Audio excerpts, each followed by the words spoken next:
Assalamualaikum warahmatullahi wabarakatuh. Bersama saya Riza Siva Nuraini. Di sini saya akan menjelaskan materi yang bertemakan kinerja karyawan di era pandemi. Komunikasi kunci optimalkan kinerja pegawai saat pandemi.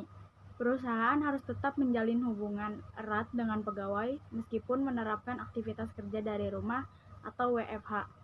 Rasa memiliki harus ditumbuhkan agar kinerja pegawai dan target perusahaan tercapai.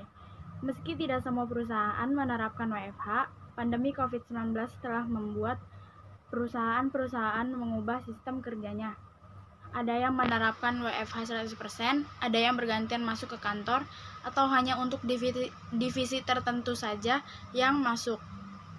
Kondisi ini harus dimaklumi oleh pemilik usaha, jajaran direksi, hingga pegawai agar bisa menyesuaikan dengan situasi darurat ini.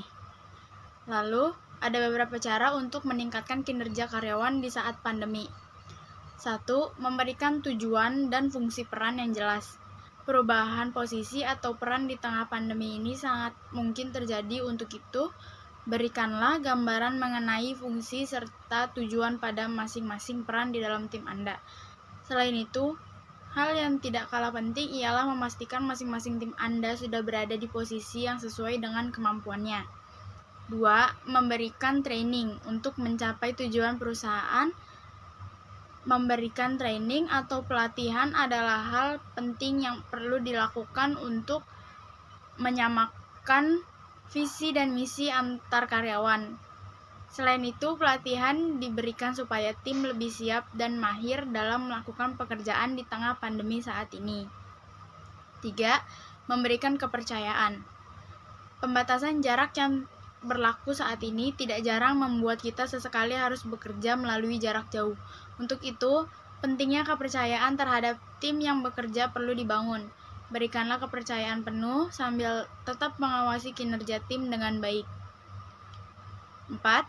Memberikan insentif berupa pujian, reward, atau bonus. Melakukan pekerjaan di tengah pandemi bukanlah hal yang mudah untuk sebagian orang. Terkadang mereka perlu mengorbankan waktu bahkan kesehatan untuk tetap bekerja. Untuk itu, berikanlah apresiasi sesering mungkin terhadap kinerja tim yang sudah baik.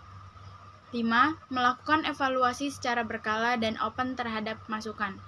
Evaluasi penting dilakukan untuk melihat perkembangan atau menilai baik buruknya kinerja karyawan. Untuk itu, lakukanlah secara berkala supaya jika ada masalah yang timbul, dapat segera dicari solusinya. Jangan lupa untuk selalu mendengarkan berbagai masukan dari tim yang bekerja, demi terciptanya lingkungan kerja yang lebih baik dan tidak saling merugikan antar pihak. 6. Menerapkan komunikasi yang efektif dan efisien. Komunikasi yang baik antara atasan dengan karyawan merupakan kunci penting bagi keberhasilan di tengah pandemi ini. Melalui komunikasi yang efektif dan efisien, tujuan perusahaan pun akan lebih mudah untuk dicapai. Berikan penjelasan yang baik serta dengarkan masukan yang ada saat masalah mulai timbul. 7. Gunakan aplikasi untuk memonitor dan mengevaluasi progres pekerjaan. Di era digital saat ini, pengembangan sistem berbasis aplikasi untuk memonitoring dan mengevaluasi progres pekerjaan dirasa sangat perlu. Selain untuk efektivitas, monitoring kinerja menyeluruh dan bisa dilihat secara real time akan sangat membantu keefisienan kerja perusahaan. Sekian dari saya, kurang lebihnya mohon maaf. Wassalamualaikum warahmatullahi wabarakatuh.